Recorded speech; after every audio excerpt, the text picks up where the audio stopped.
So just tell me, so we've got, this would have been the weekend, right? Yes. So we've got Well, no, it would everybody. have been in 2 weeks. Oh, 2 weeks, okay. Yeah. But everybody's online and they're joining us today. I want to look nice for people, I'm sorry.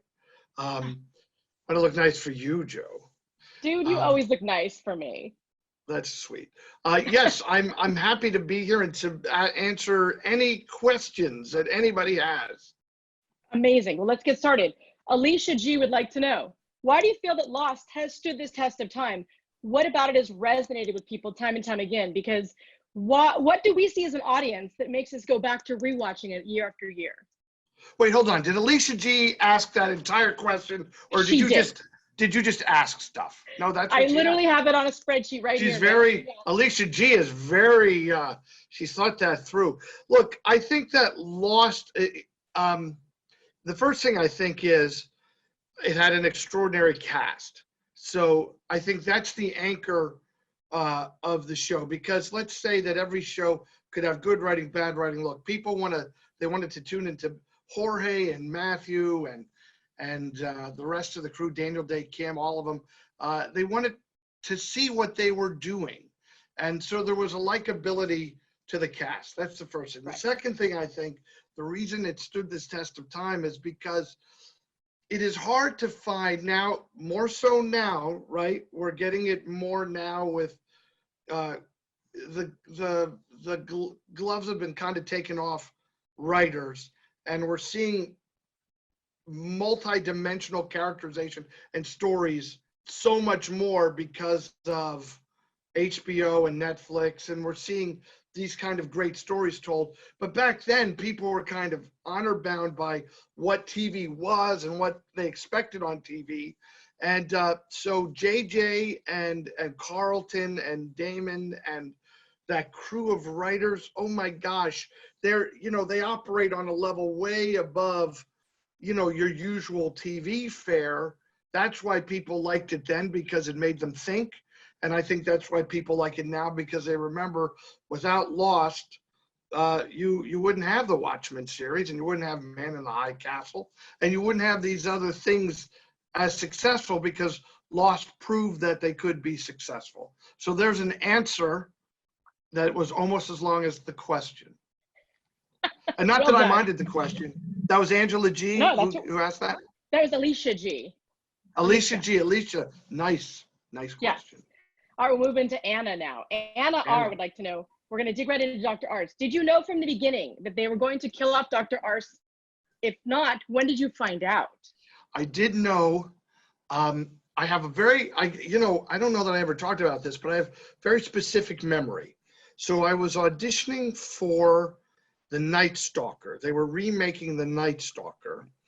And I was at this audition, and I was getting ready to actually tell them that their idea was completely wrong, because they had announced that, I can't remember the actor who played the Night Stalker. I know he's a good actor, but he was very handsome. And the original Night Stalker was Darren McGavin, of course, a character guy with kind of the same amount of experience as I had by then when he'd made the Night Stalker.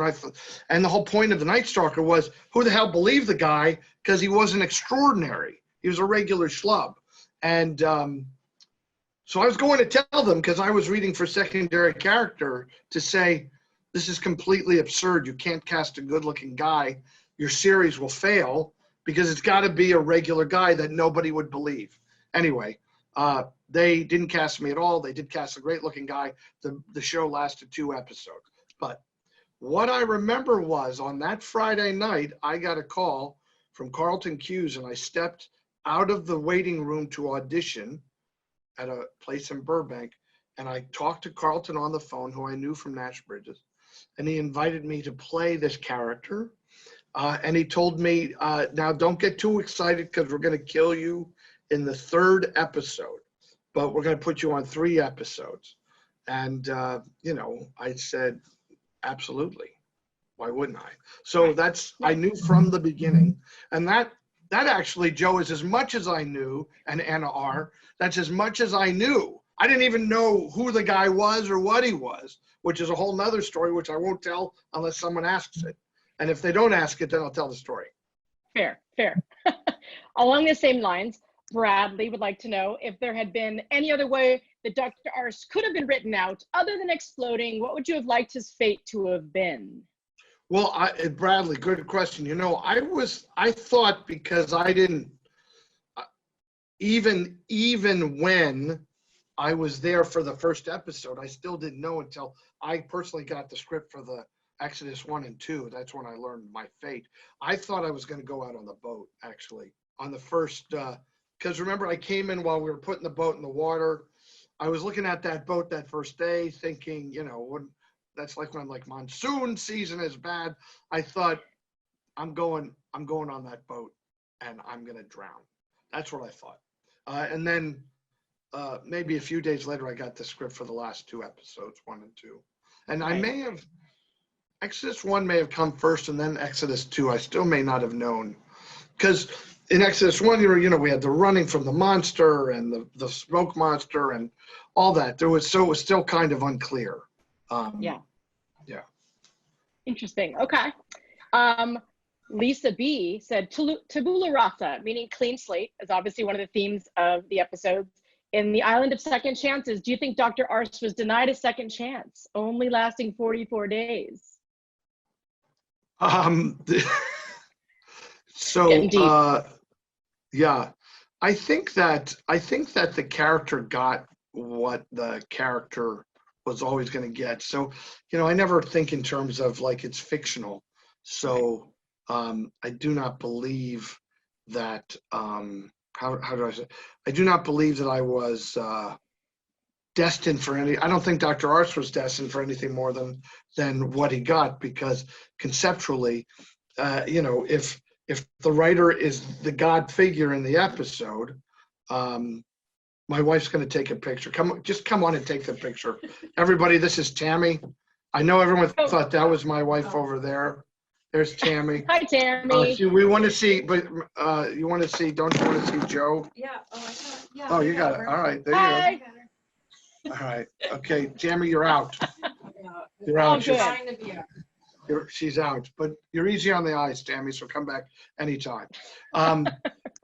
So I think I believe that I just believe that the character exists only when the character is supposed to exist, and he didn't get Okay. any other second chance because conceptually he wasn't going to get a second chance.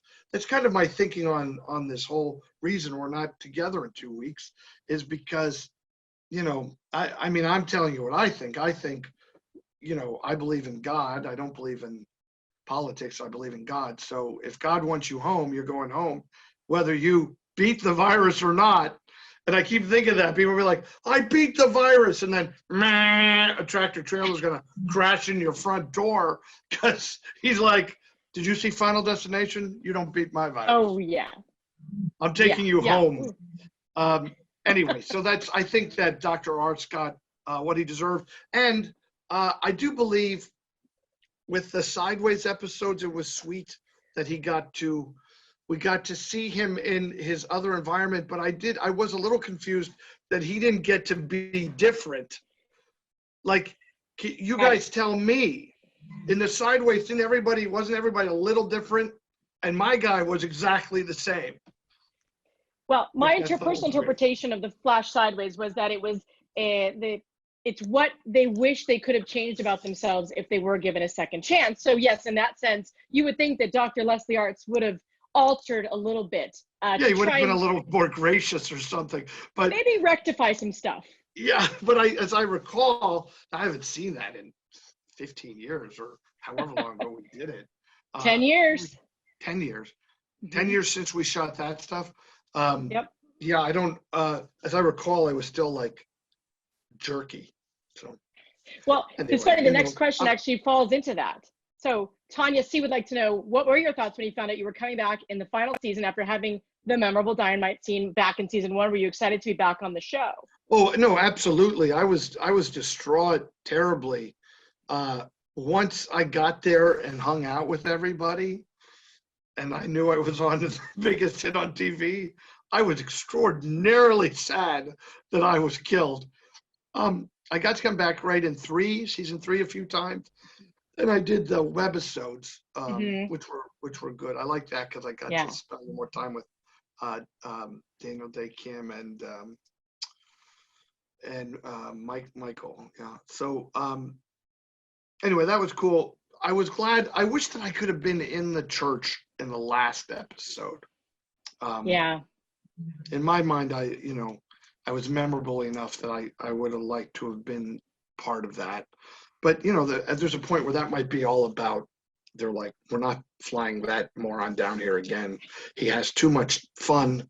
He brings his family. He's scuba diving on our dime. I won't have it. So How who dare you, knows? But sir?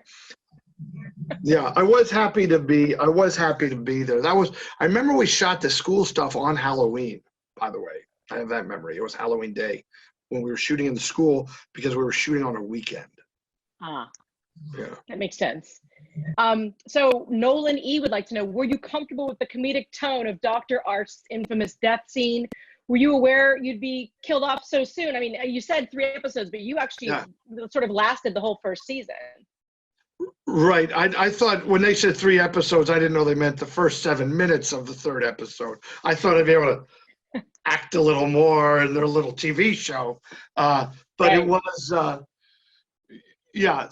So one of the reasons that, as I understand it, now I'm very careful not to be a guy who I don't ever want to put words in anybody's mouth.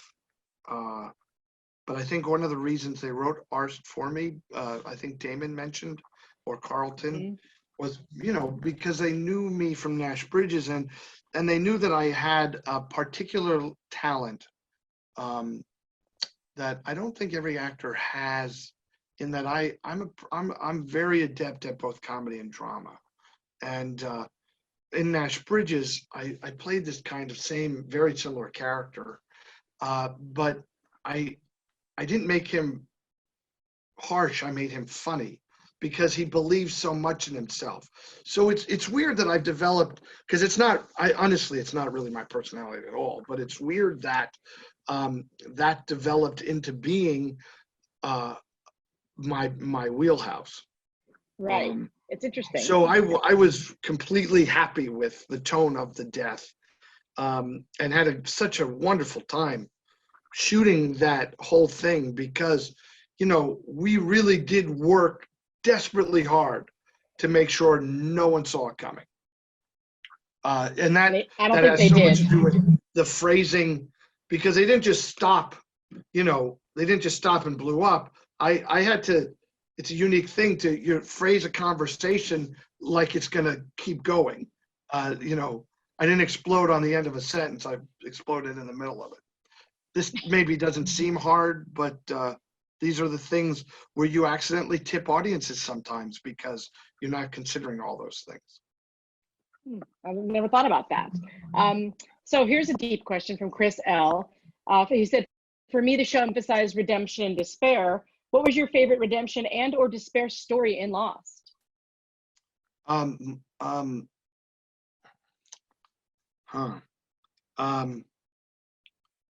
Redemption. I think I liked Jorge's storyline a lot.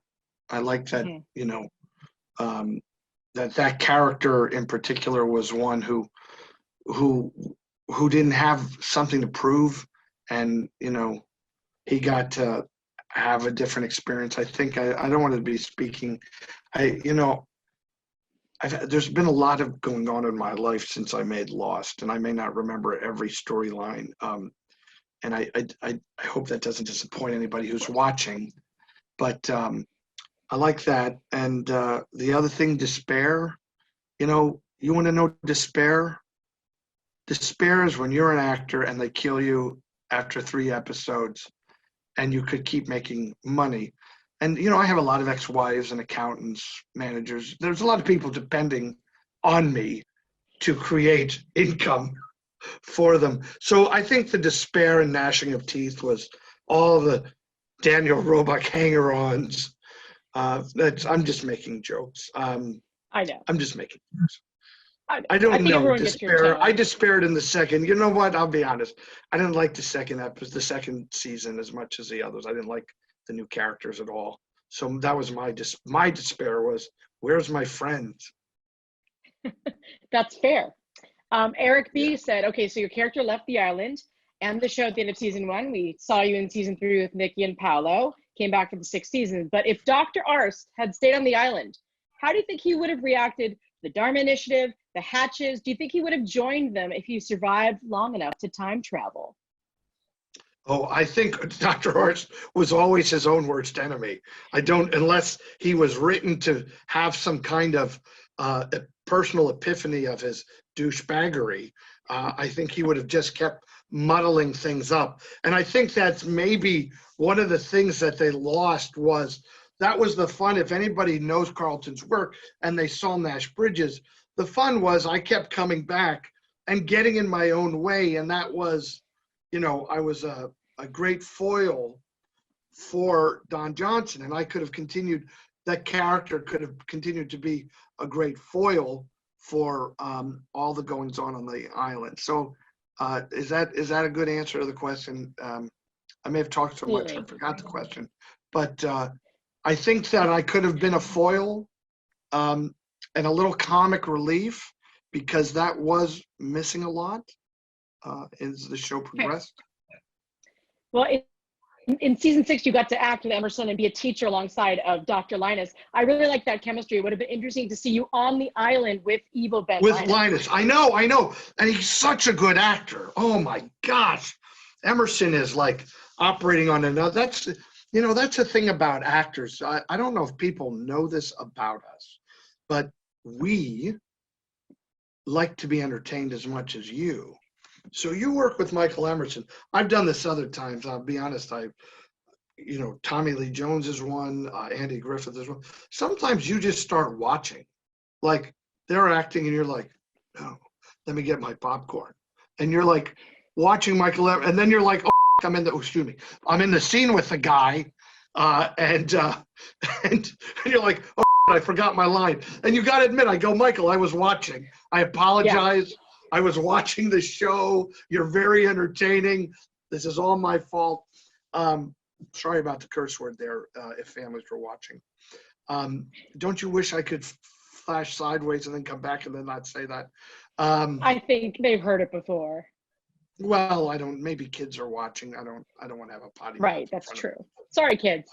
I apologize. Anyway, so yeah, that ahead. was a good time. This is a fun dynamite question, which I'm sure you never get. By the way, before we get to that, do you get recognized for Lost when you're out and about? Does anyone ever just make a dynamite joke to you? I just have to know. Nobody makes dynamite jokes, but everybody likes Arzt. And I'll tell you, I went to shoot a movie called Palau in Argentina 2 years ago. And I literally stepped off the plane. And I mean, I stepped 1 foot into the country of Argentina, and a guy said, "Are you Daniel Roebuck? Lost?" And it took that long. It took 4 seconds for someone in another country to recognize me. And I think Lost is probably in prime time there, or was 2 years ago, because it's a lot to assume that people in another country are going to not only know your character or your face, but know your name. So people, recognize all the time. Impressive. But I've had a very vast career. So as someone approaches me, I'm pretty good at guessing what they're going to ask me about, because I could tell by their age and other factors. How many tattoos they have. Yeah. Oh, you have 7 tattoos on your face. You like Rob Zombie movies, that kind of thing. Got it. Yes. And on the convention circuit, I'm sure you've met plenty of fans from all of your work on the convention circuit. And I'm happy to meet them. Look, I'm an actor because I'm a fan of movies. I'm not an actor because I'm some artist. I'm a fan of movies, as you can tell. As you can tell. Who's that gentleman back there? That's the creature from the Black Lagoon. A little movie you may have heard of. Took place in the Amazon in the 1950s. He's here with me all the time. I also have, I don't know, I'll share, I don't know, can you see I have Cordelia. Oh, wow. Impressive. and me. So, and others. I have a kind of a vast collection of movie memorabilia and things like that. Very Here, cool. look, I'm no Okay. cameraman. Yes. No, we like it. We have the monster in the back. So this is Walter F's question. He said, for fans who might need to handle dynamite in the future for whatever reason, would you recommend checking the expiration date on the sticks before attempting to move them? Yeah, I think that's a good idea. The whole idea of touching dynamite, isn't that funny? Like people do that for a living. You know, you watch Forensic Files and some idiot's going to buy dynamite and then his wife blows up and he's like, it has nothing to do with the fact that I bought dynamite. Who the heck buys dynamite? Why do they even make it? Like you could go get it? Seems dangerous. Right. Yeah, I would check the expiration date on everything. I tried to make pancakes the other day with pancake mix from 2015. I said to Tammy, is this potentially not edible? She felt that How was it? She felt that we wouldn't be eating it. So, because she was afraid that I would not be available for this conversation. I like Tammy, smart lady. Okay, so I was asked to do this question in a Nikki voice from Nikki and Paolo, but I don't think that's possible. But with that tone in mind, of Daniel Faraday and Dr. Leslie Arzt, who would win in a College Bowl trivia contest with general science as the topic and why? And which one was Daniel Faraday? Jeremy Davies.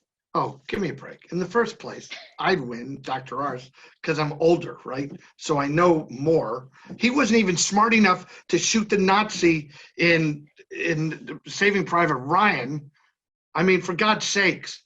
You can't find any moment in any movie where I've made that kind of mistake, where my Nazi that I let go ended up killing my friend. That's never happened. So Dr. Arzt is obviously smarter than Jeremy Davies. No offense, Jeremy. I mean, Faraday has a PhD though, so I'm just saying. I'm no offense to Dr. Arzt. I mean, Dr. Arzt would have had a bachelor's. That seems relatively good important. enough. Absolutely. I mean, you were super helpful when I'll give people a little hint about bull crappery. Think of all the people who lie all the time. They talk fast, and they talk and don't let you get a word in edgewise. So, Faraday may be smarter than Dr. Arzt, but I would talk faster than him, and I would convince people that I was right. That's all I got. Are you there? I can't hear you. Hey, are you a science person when you got this role? Did you have to look up anything? Did you have any background story for Arzt at all? Yeah, I had to look up everything. I didn't even know how. I barely graduated high school. Barely. I think it was mostly, let's just not have to look at them anymore. So we'll give them a couple grades to get rid of them. Yeah, I guess I had, I didn't know anything about what I was playing, so I'm sure that I had to look up stuff. The biggest, actually, I know there was never an argument on set, ever. But we had a very well-intentioned and extraordinarily seasoned script supervisor who, she informed me that I was saying my name wrong. And I said, what? She said, you're saying you're Dr. Arzt, but it's Arzt. And I said, however I say it, that's how it's said, because I'm the one saying it. So yeah. I'm not going to say Arzt. I'm going to say Arzt. And that's how I say it in the show. And that's why everyone says it the same way. Because that stuff is always weird to me. If you say, his name is Emilio Estevez. And I'd say, no, I actually know him. And when he introduces himself to others, he says, I'm Emilio Estevez. So however he says it is the way we should say it. Anyway, so that's the other thing that came up is when we were going to do the second episode and, I had the script and I knew we were going to walk on the rocks and run through the forest. And I asked wardrobe to get me, hiking boots. And boy, she was right on it, man. She said, "You can't wear those shoes. Those aren't the right shoes."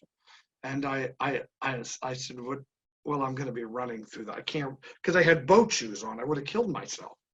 Yeah. She said, "Well, you have to wear the same shoes." And I said, "Look, I'm not some super genius, but aren't there like 250 dead bodies somewhere around here?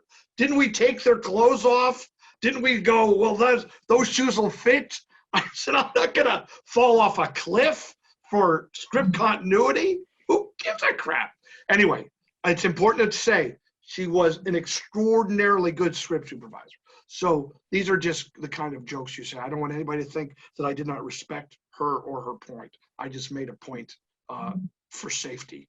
Anyway. They had a scene with Kate taking someone's boots off a dead person, so you're in the right here. Yeah, good. I'm sure Arzt stole some boots. It's totally fine. Sure he did. I stole laughs. I stole hearts. Why couldn't I? Oh, look at you. I'm going to get you eventually, Joe. Eventually, I'm going to get you in the Dr. Arzt fan club. Oh, please. I have been there since day one. Come on now. That's true. It's true. When you came back for season 3 for the Nikki and Paolo episode, were you given any context whatsoever?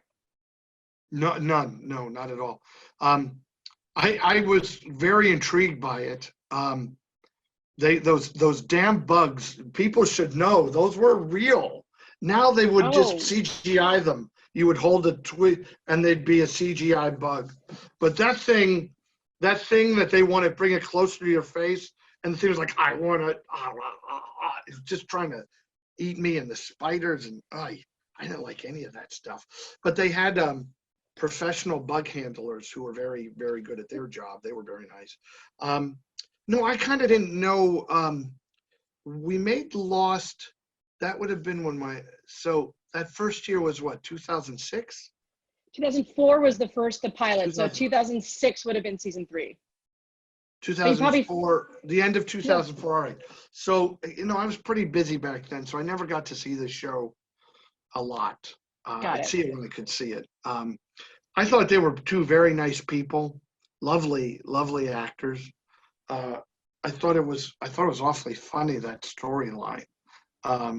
So I was glad that I could be there for that. I did like that Dr. Arzt by that point had become the professor on Gilligan's Island. I remember that they had like where I lived, and I thought that this is pretty cool. I mean, all I was missing was like the thing I pedaled to make the propeller turn or something. That's true. But every time, like, we go down there, and I mean, you'd be working on the beach, and I mean, everybody who's been down there, there's like, that they pay you to do it seems a little absurd. Right. So you didn't hate it, is what you're saying? Ever. No. Ever. Never. No. I always liked going down. And always liked, working with, I don't remember if that was Jack Bender who directed that one, but always nice directors, nice crew, always.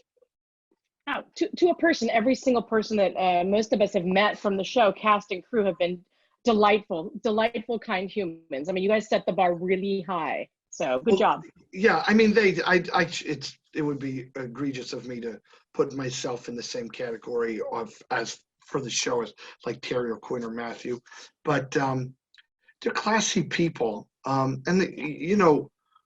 this may surprise people. I'm saying that like a joke. I'm sure it won't. It's not always like that.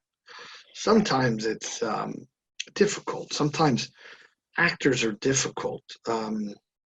They say weird stuff that's goofy, and or they argue a point that's inane. I know.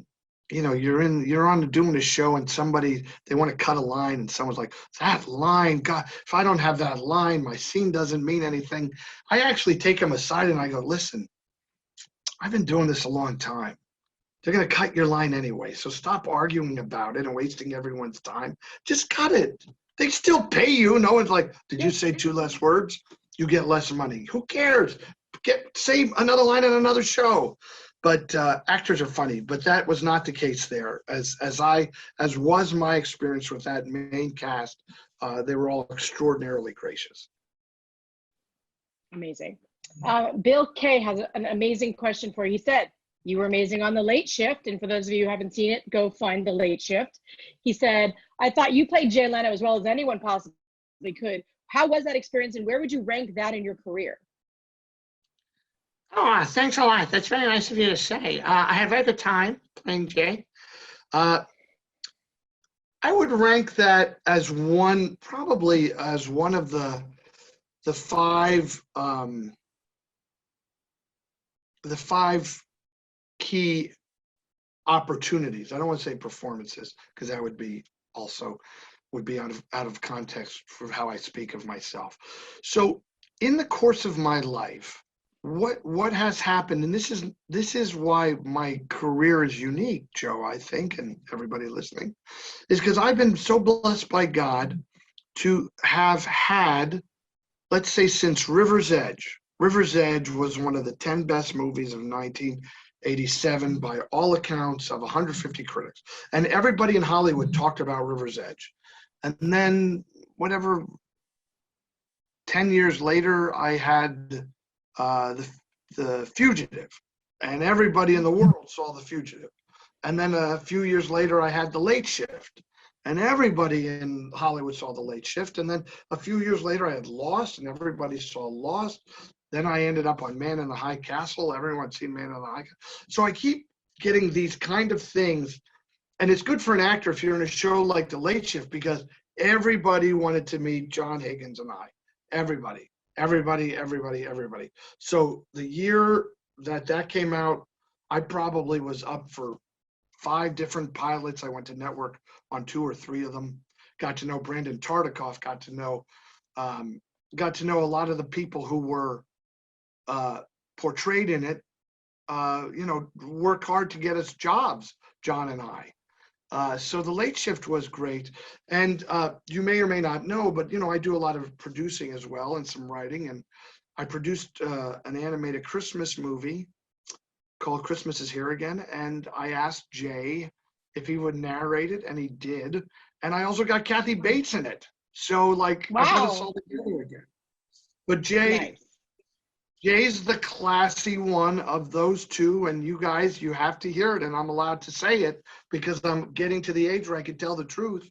David Letterman was a terrible, awful person to John Michael Higgins, resenting him and belittling him for doing the job John Michael Higgins did, which was extraordinarily good. And I know there's people are like, I'm a Letterman or I'm a Leno. Leno at least has always been a person of character. And it seems that over the years, oddly, David Letterman has proven not to be of the same character. And so I do love that I got to play the good guy. How's that? Perfect. I love it. Before we go, I have one last question, and then we're going to actually talk about charity. Let me check hold on. Huh. No, I don't have anything else on my agenda today. I'm like, please, if you have more questions, ask more questions, because I have nothing else to do. Please, I beg you. Well, I was going to ask you, what do you think the legacy of Lost is overall? Well, I think Lost, as we started, I think Lost truly represents a change in the formatting of how stories are told on TV. I really do think it made such an impact, like a meteor crashing and then rippling through the next million years of our existence. That's what I think Lost is. I think Lost made people think outside of the box and made the networks and the writers, the creators think outside of the box. And I think it's always going to remain special because of that change it brought to our business. They just were making up new rules with Lost, and I think it's hard for a TV show. I do a TV show like Matlock. It's not there to make up new rules. It's there to to kind of be the exact same kind of show that Perry Mason was 30 years before. And there's joy in that too for a guy like me. I like that, but being part of the world of Lost, I think changed television. And I think people will look at it in 2 decades and say the same thing. I agree wholeheartedly. One last question. We do have to wrap up, but I have another question here. Oh, I see. You're busy. Well, we have You are busy. We have an agenda here. We have some other I'm things making jokes. I know. I know. Now, does everybody know, by the way, that did we talk about that I'm signing photos for everybody who was going to come to the convention. You're going to get, through Joe's help and Kelly's help, we're going to get to you. This may surprise you. Finding people to print photos for you during a pandemic is a little harder than I thought it would be. So I think they're printing them on Friday, and then we'll get them out to you over the next few weeks. So to all, I just want to say before I go, to everybody who has been supportive of Joe and Kelly and this organization and these great people, I'm sorry we missed you now, but we'll figure out another time to all get together, and I look forward to that. I'm sorry. That's very, no, it's very kind of you. Absolutely. Thank you very much. I wanted to say, where can people find you next on things that have been produced and will be airing? So I've got a movie coming out, I think in May. They pushed it. It was coming out a month ago. It's called My Brother's Crossing. It's a Christian movie. I invite everyone here, if I could, to go to become fans of me on Facebook. Also, we started a not-for-profit ourselves, Joe. I don't know if you know that. We started a Channel of Peace. If people go to a channelofpeace.org, they can see what we're doing. And what we're doing is we're making faith-filled family entertainment. And now that's different than what Lost was, but I have a heart and a mission to, like in what we've learned in this pandemic, if I had my slate of movies, like my next movie, The Hail Mary, and I'm making a documentary called The Lost Art of Forgiving, how great would that be to explore that? If we had these out there, it would have been good because people could have watched them. So I've got a top secret project that I would be shooting today. Was the first day of photography out of the country, but that's been postponed until after this pandemic. And people can also find me on Jedi Fallen Order. So that's the other thing. Now look, here I am. Years later, I get to be in Star Wars. Me. So cool. A loser like me. Star Wars. You're the best, Danny. Matthew Fox isn't in Star Wars, is he? He is not. He is not. You are Dr. Arzt. I mean, Danny. In your other life. Yes, before I invite people to go to those places. Love it. We are asking if there are any COVID-19 focused human or health services that you're currently supporting or would like people to know about and encourage to support during this pandemic. May I make a comment that might be counter? My comment is, these doctors, these nurses, these frontline workers have always been there on the front line. And I personally am a little vexed that all of a sudden people are like having an aha moment. There's organizations, look, having just created my own not-for-profit, the point is there's nobody makes an administrative fee on my not-for-profit. All the money goes into making the movies.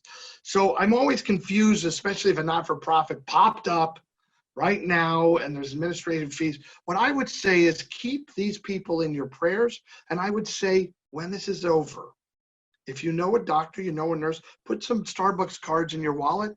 And if you see someone wearing one of those things and you say, hey man, I just want to give this to you because I know you worked harder than anybody. I'll tell you what we do here in the Roebuck household. About once every 2 months, I go buy dozens of donuts and I take them to our emergency room. And I've been doing that for years for no reason other than I know at 4 o'clock in the morning, people want sugar. So, then they can have it. Now, I haven't been able to do that since then because I do not believe they would accept it. Anyway, so right. I'm not getting on a soapbox. I'm just saying, let's remember next year how hard the doctors always work, not just when there's COVID. They always work to save our lives. Absolutely. That's a lovely idea, especially with the gift cards. You can always keep them in your wallet, and when you see Give them people who, away, man. deserve a That's break. it. Yeah. Yeah, absolutely. Yeah. When you Yeah. put on, like, the thing to do is that when you put money on your Starbucks ad, then just take half that money and say, give that to me in cards, and Yeah. then give them out $5 each. I love it. That's a very lovely gesture. Well, you know what, Mr. Danny Roebuck, thank you so much for joining us today. What a delight and a treat. I love you, Joe. I really do. You and I have known each other a long time.